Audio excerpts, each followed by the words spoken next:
Hi, and welcome to the Business of Being a Virtual Assistant. I'm your host, Tiffany Parson, and I just wanted to do a really quick intro for this particular episode.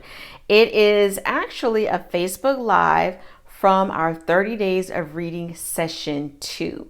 When I did this particular live, I knew midway that it really should be on the podcast because of the nuggets that were coming out from the different chapters and what I was able to add to it. I felt like other people need to hear it as well who may not know about our 30 days of reading and also getting the good information and how it correlates with a virtual assistant business.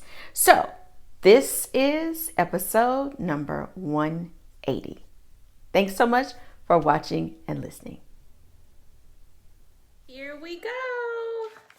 All right. I am live and excited to talk to you about chapter 3. Welcome. My name is Tiffany Parson, and I host the podcast, The Business of Being a Virtual Assistant. It's a podcast for virtual assistant business owners. And at the beginning of 2020, might not have been the beginning of 2020, I decided to do kind of like a book club with our community, and it's called 30 Days of Reading. And the first session, we read Successful Women Think Differently by Valerie Burton. And this is session 2. We are reading The Power of Broke by Damon John. This week, we're going to talk about what we thought about chapter 3, Money Changes Everything. So before I get started into that, I just want to make sure, okay, I'm on the correct page. Ever since that one Monday when I was on the wrong page, thankfully it was my page, not a client's page. But now I'm like making sure that I am on the right page. So anyway, thank you so much for joining me tonight. Let me know in the comments what city or what state you're joining us in. Or if you're not in the US or Canada, let me know what country you're joining us from. I appreciate you so much for taking the time out to come and hang with us and discuss The Power of Broke by Damon John. Now, this is chapter 3, and I really enjoyed chapter 3. I enjoyed the stories that were in this, and it was pretty much half the chapter was 3 different entrepreneurial stories. We're going to dive into that, but first let's talk about the first half. The title of this chapter was Money Changes Everything. You may have experienced that in your business already. I don't know. But let's see what Damon is talking about. So head on over to page 88. And this is where I noted the first thing in that last paragraph before it says eat like a king. And that is bigger money early on means bigger mistakes at a time in your growth when you can't afford to make any mistakes. All right. And let me see what's trying to remember which story he was talking about. It might have just been an example. Okay, so that was the thing that stood out to me. Let's go ahead, fast forward to page 91. And it's in the section where it says find your creed on page 91, page 91. And it says too much of a good thing. And the example he's using to further emphasize that too much of a good thing can be a problem, he's using the example of lottery winners. And it says about 70% of all lottery winners end up broke or bankrupt. Okay, so further down in the paragraph, it says you're inclined to let the money call the shots instead of following good business practice. You follow your wallet instead of your gut. So when financial resources are low, you're going to follow your gut. You're going to follow your best business practice, your best business mind. But when you got when resources are plentiful, you may make some bad decisions just because you've got the money to do it. And that's what that's in reference to. power fact on page 93, 70% of small businesses are owned and operated by a single person, which speaks to most of us. Most of us own our businesses, and it is, just us solo. Now, if you have a team, maybe you're subcontracting, maybe you are employing a team, or maybe that is your desire to build a team, which is great. But at this point, I don't know what year that stat was from. Maybe more now.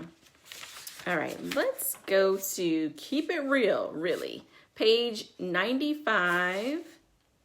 That's where this section starts, but I'm going to go to page 96 for the highlights. Okay, let me read this quick to you. Keep in mind, the concept behind proof of concept is not to prove something to potential investors or even to customers. It's to prove something to yourself. Proof of concept is the only way to prove something to yourself. Proof of concept is the only way to know if you're truly onto something, and yet you'd be amazed how many entrepreneurs skip over this all-important piece. Now, I noted this for us as virtual assistant business owners because it's easy to know ideas and to decide, oh, I'm going to do this service or that service. But until we test it out with actual clients, we don't know if it's going to work. We don't even know if we want to really build a full-blown virtual assistant business until we've done it. This is why I like to recommend websites like Upwork and other job board sites, because it allows you to get a taste. You may absolutely hate being a virtual assistant. So before you commit to building a business, not only does it help prove the concept, meaning the marketplace wants what you have to offer, but it also proves to yourself that, yes, I enjoy this. This is something that I want to do. Okay, let's move on. I always tell people not to go out and give away the store. Go ahead and take care of your people if you want them to do a solid, but don't count on the folks who know you and love you to be a reliable focus group. They're going to tell you what they think you want to hear, not because they're looking to trip you up, but because they're trying to be supportive. And this is in relation to, testing out the market. The example is if you had an actual product like cupcakes and getting a fresh market, people that don't know you to try it out. Now, the beauty of a virtual assistant business is that majority of our clients are people we don't know anyway, or maybe you don't know them that well before you start to work with them. So, that's the beauty of it. Most of us, our friends and family are, not our ideal clients. So we're not looking for them to be our clients. So we don't have to worry about being given feedback just to be supportive. Okay, power fact. Milton Hershey started 3 candy companies as a young man, and all of them failed before he found success with the Hershey Company. Sometimes you have to learn to fail before you can begin to succeed. I can't tell you how many times I have talked to new virtual assistants or those that want to start a virtual assistant, and they're looking for the guarantee, the promise that it's going to work, or, the promise that people are going to like it. And, there's no guarantee in this, but the only way is to put it out there. And so I love this example. All of us know Hershey's candies. And imagine if Milton Hershey had stopped after he failed before starting the Hershey Company. 3 candy companies he started before he found success with Hershey. Isn't that something?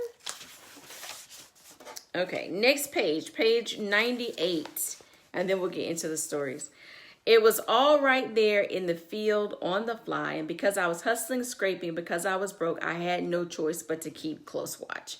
Now this, I highlighted this because this is where he's talking about being resourceful, funds are low. He couldn't afford to lose anything. So he had to keep track of hats, how the hats were selling, the shirts, how they were selling, where they were selling, who was buying them. So he kept a close watch. This is something we can do as well.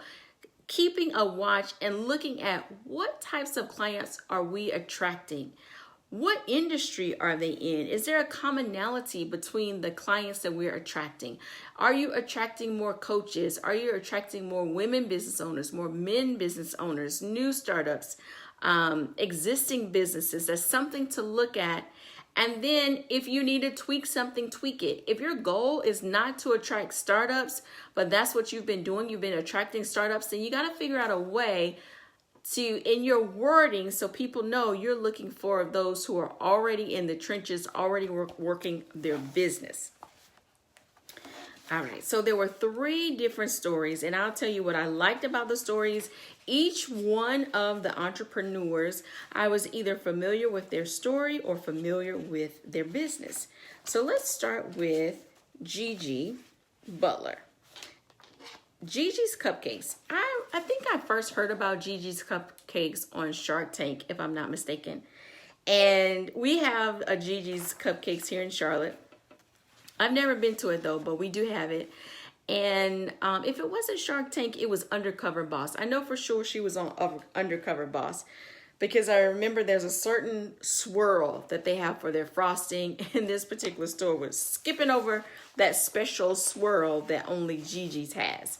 So it was a good episode. She wanted to be a country singer and took off and went to Nashville after, I believe, a semester of college. Headed to Nashville to start her singing career because someone told her, her agent told her Nashville would be better than going to Las Vegas. She said, you know, I don't know if her agent was a he or she. The agent told her Las Vegas is where people end up. It's not where they start. Nashville is the place you ought to go. So that's where she went. And before she left, I don't remember, California is where she was. Wait, let me see. I think it was California she lived. Or was it New York? No, I can't remember. I'm trying to remember her whole story off the top of my head. Wherever she lives, she moved to Nashville to start her singing career. And so she had a successful cleaning business where she lived, but she wanted to be a singer. So she closed up her cleaning business and headed to Nashville. Singing career didn't take off right away, so she ended up waitressing and bartending, doing some other things, and having her cleaning business. The one thing that I really like about this story is her plan was not to own cupcake shops. That's what Gigi's is, Gigi's Cupcakes. Her plan was not to own cupcakes, a cupcake shop. She was wanting to be a singer. And the beauty of her story is being able to recognize change and knowing when to shift. Or you may have heard the word pivot lately, especially during these times. Now is when people are making changes in their business, either by force, because they have no choice. Maybe they had to close up shop and are having to figure out what to do from home because, you know, the stay-at-home orders, or what they were offering does no longer make sense anymore with so many people being online. So she recognized the shift. And at this point, the shift was that her singing career wasn't working out. Her cleaning business was taking off. She was doing that and she was very busy. She kept her waitressing job as well. Got a lot of, there was a crossover.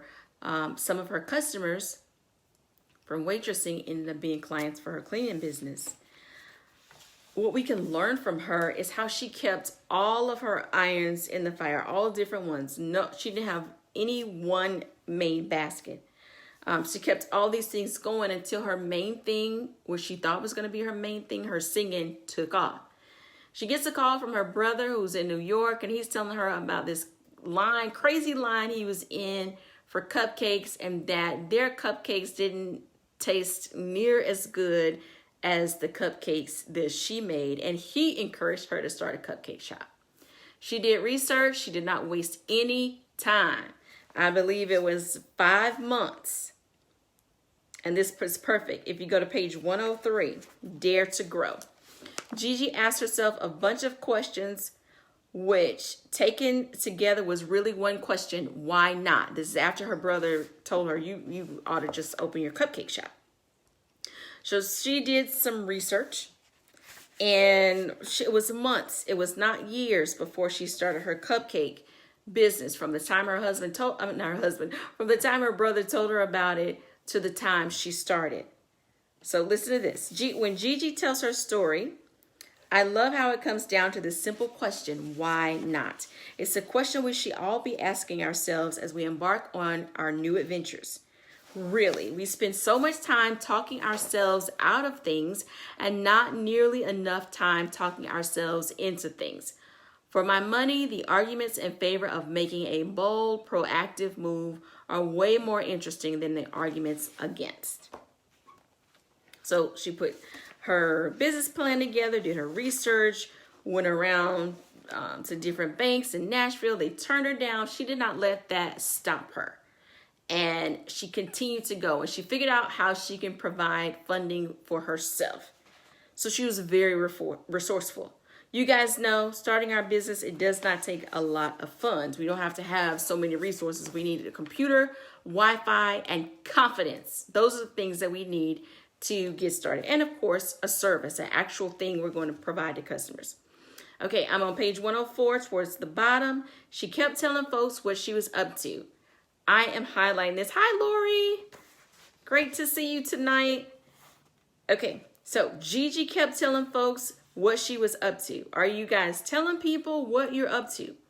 And it says they just kind of smile sweetly, trying not to be discouraging. So you're not telling people so they can maybe be your clients, but really it's just to get practice out there so you feel comfortable sharing what you do. And who knows somebody that could use what you have to offer. So in Gigi's case, some people were buying cupcakes from her out of pity or just to show support, and they got caught because they really end up liking her cupcakes and kept coming back, ordering more cupcakes. All right, next section, have a little faith. Go ahead and turn to page 106. We're reading The Power of Broke by Damon John. Let's get page 106. Okay, this is what she says. When I tell my story to people, I always stop at this spot because I don't want to shove my religion down anyone's throat, she says. We're all free to believe in our own way, but I mention it because God was an important part of my story. He took a broken down country singer and helped her to make a beautiful life. At every turn, I knew he had a plan for me. I knew if I believed in him, that he would believe in me. This I highlighted, obviously, because I like to see Christian business owners not hiding that they're a Christian business owner, but also actually activating their faith. And this was a perfect example with her. Every step of the way, activating her faith, believing that God would point her in the right direction, believing that he would provide, and he did. That's something that all of us could use in our business, believing that he'll provide, having the faith to move forward in the right direction, and believing that the right clients will come through our virtual doors. But we have to open our mouths. We have to promote ourselves. We have to let people know what we do, what we provide, and not be afraid of it. Power fact. Did you know there are 9.1 million U.S. businesses owned by women? And the number is still growing. I don't know what year this fact was, but we know the numbers are still growing. And I would guess they're going to go up even higher in 2020 just because of the situation that we are in.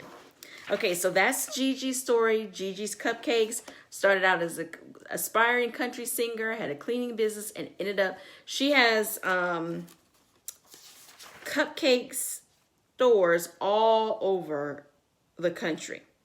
So at the time this book was written, she was 6 years into her business, had almost 100 cupcake stores spread across 24 states. I know there's one here in North Carolina. I mean, not North Carolina, but in Charlotte.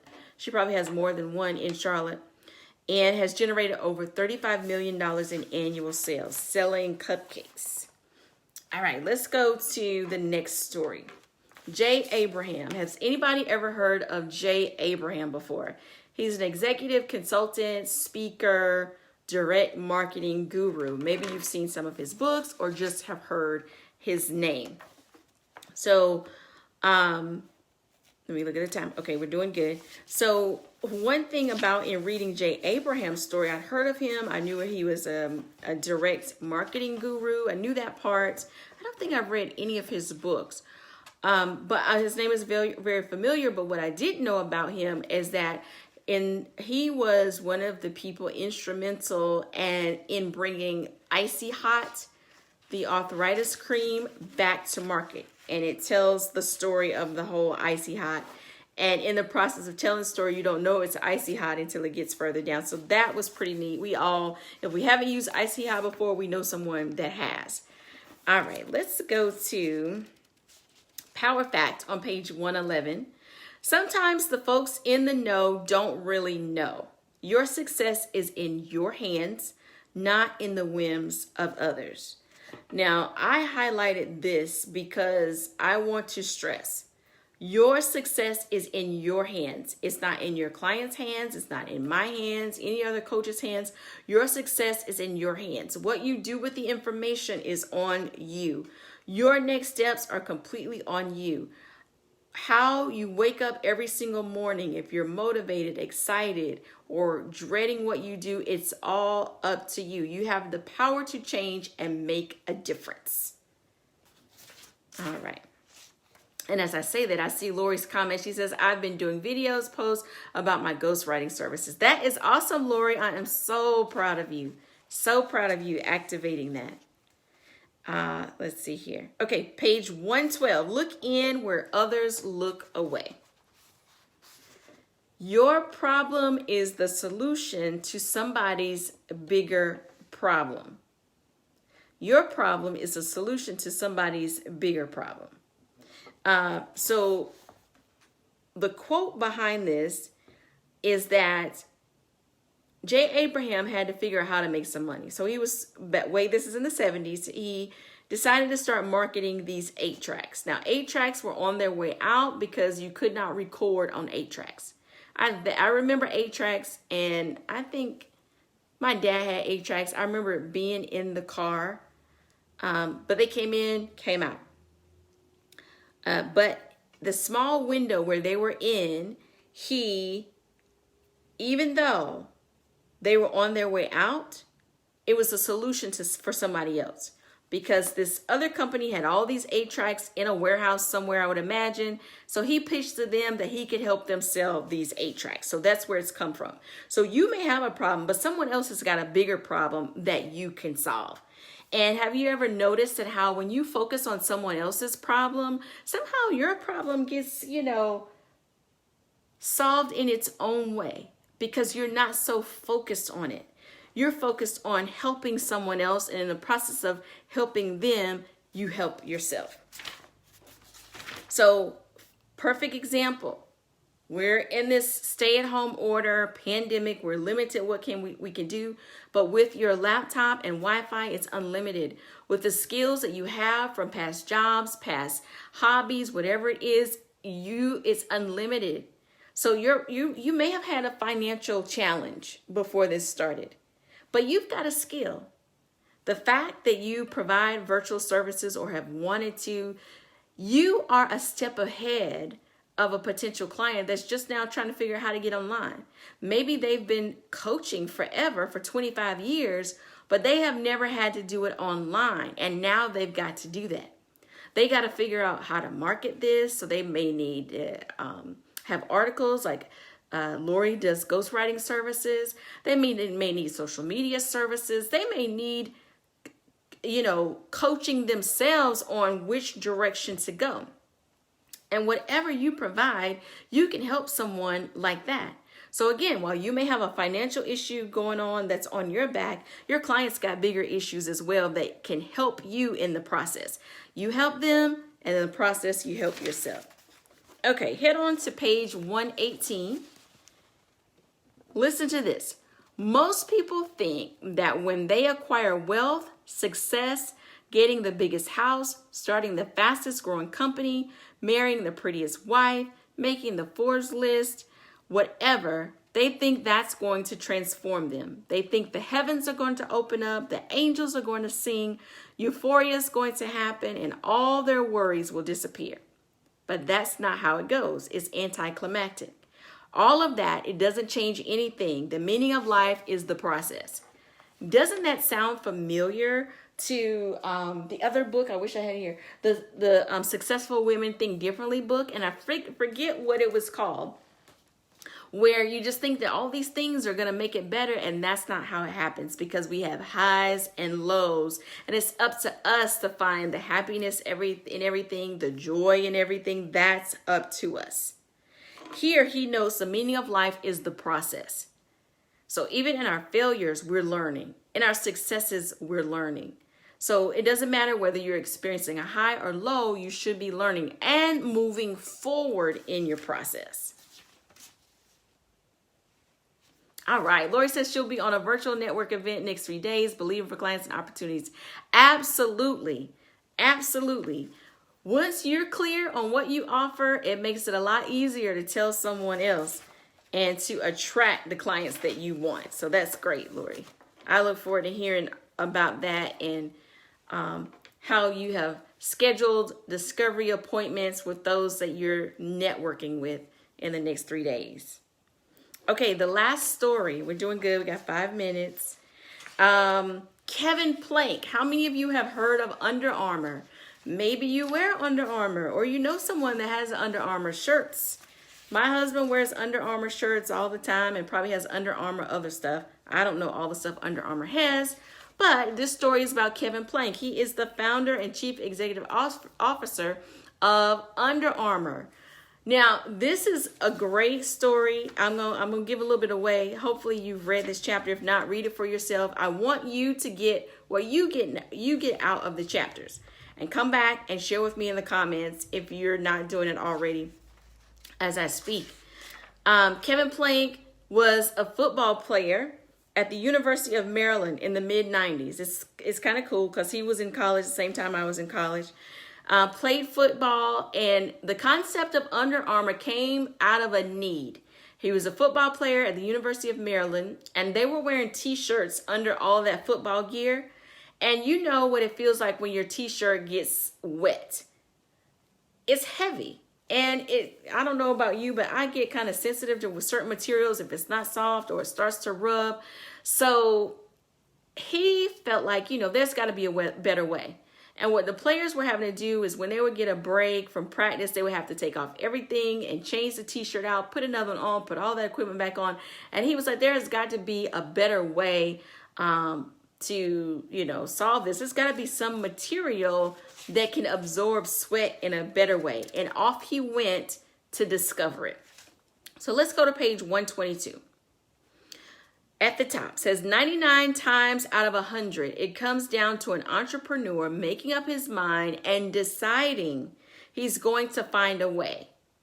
No matter what, they will make their business happen. Are you that way in your business? No matter what, I'm going to make this happen. No matter what. Remember, it's all up to us. Are you at the point where you're like, you know what? No matter what, I'm going to make this happen. This has to happen. Especially now. This might be your only thing. This has to happen. That's a good place to be. Determined, persistent, going to keep pushing because what? It has to happen. Okay, page 123. Let me see. Okay, so after he figured out the concept of the shirts, he started having different players try the shirt and get feedback. So he was doing his market research with actual people who could use what he had. They liked the shirts and they started telling him what all they wanted. So what I highlighted on page 123 is a perfect example of how a business comes to you if you let it.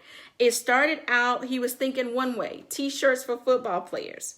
But then his concept took another way. And his company exploded because Kevin was plugged into all of that. He listened, reached, and switched things up. So maybe you started out offering one service and a client comes along and wants something else. Maybe it's similar, maybe it's not, but you're intrigued. And so you decide to say yes and go for it. And realize I like this other thing better, or I like it also in conjunction with what I'm already providing. This is how we are listening to our clients. What do they want? We don't always know. Our stuff is one-sided. If you're providing social media services, say you just schedule social media. That's it. You schedule in a Hootsuite or Sprout Social, wherever. But one day a client asks you, do you create graphics for social media? And maybe that's something you did on the side, just playing around for yourself. You never took it seriously, but because they asked, you were intrigued. And so now you're figuring out what's the best way to package that? How many would they want? How can I package that up in flat rates to give them different options? Maybe somebody wants just one graphic a week. Maybe they need two. Maybe they need one every day. Whatever the case. But enlisting and then going forward in that. Now, everything clients ask you, you may not want to provide, but if it's something that sparks your interest, go for it. If one client wants it, another client wants it. They are never going to be the only client that wants a thing. It'll be your job to go find out where are the other people that want this as well. Okay, page 125, tough it out. Success doesn't usually find you on your own schedule. Isn't that the truth? Success doesn't usually find you on your own schedule, and it hardly ever happens as fast as you want it to happen. It just makes me think about how, different people may say, overnight success, and the overnight success may have been 15 years, right? We got to tough it out. Hey, I have been in this since 2008, and I'm toughing it out. Has it boomed? Has it exploded? Has it gotten to the point where I can't handle all the requests? No. But I believe by toughing it out, it will come to that. And I won't have a choice. I don't want to be servicing clients forever. I want to train up a team that will do that. It has to get to that point. And hey, 2020 might be the time because everybody is being forced to do something online. All the way, everybody, including churches, schools. Who would have ever thought that our schools would be closed? Who ever thought? And a lot of people thought those that were homeschooling their kids were crazy. Or the people that were going to college online were crazy. I did online school, let me see, when was that? 2007, or 2008? 2008. I got my original undergrad way back in early 90s. Of course, I was on campus and, doing it the regular way in the early 90s. But in 2007, I went and got another degree, but I did it online. It was all online. My first, online education experience. In fact, that is where I first heard the term virtual assistant. Okay, so I said all that to say, who knows? This may be our time. Page 127. Be famous for something. So he's known for the undershirts, and then it grew from there. He also has women's shirts. I want to say they have pants and stuff now. Point being, people should know you for something. I always emphasize having a specialty. What is your specialty? That's pretty much the concept. Be famous for something. And lastly, at the bottom, during the financial crisis, I highlighted this for us. During the financial crisis, during the pandemic, no loser talk. He says, everywhere you go, you hear people talk about how the world is falling apart. This paragraph is so timely. Everywhere you go, you hear people talk about how the world's falling apart. Or you turn on TV, world's falling apart. Social media, world's falling apart. Everybody's an expert. But at Under Armour, I want our people to control what they can control. Leave the pontificating to everyone else. Leave all that negative talk to everyone else. And that's where I'm going to leave you tonight.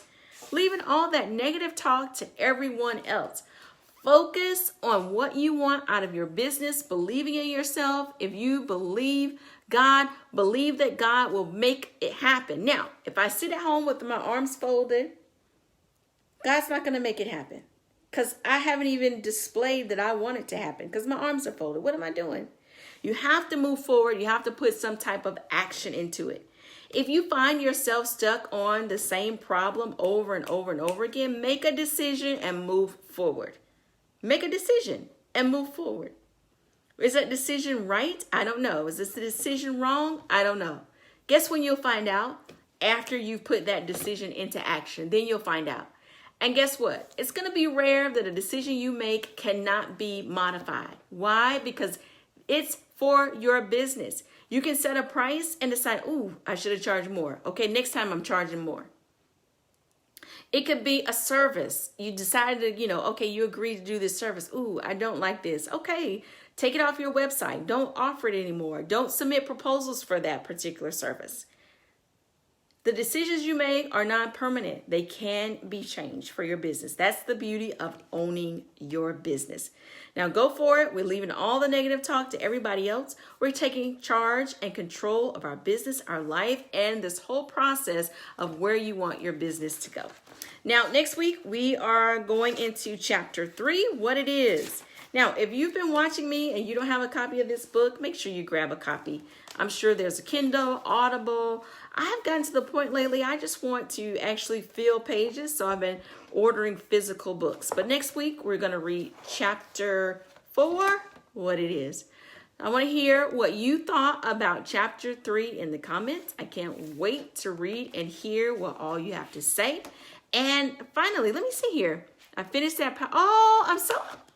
So Lori is one of our members in the Virtual Assistant Business Owner Circle, and she was working with a client. She wrote a speech for her. The client, she did such a great job on that. Then the client wanted her to do a PowerPoint presentation, and she said she finished it, and her client loved it.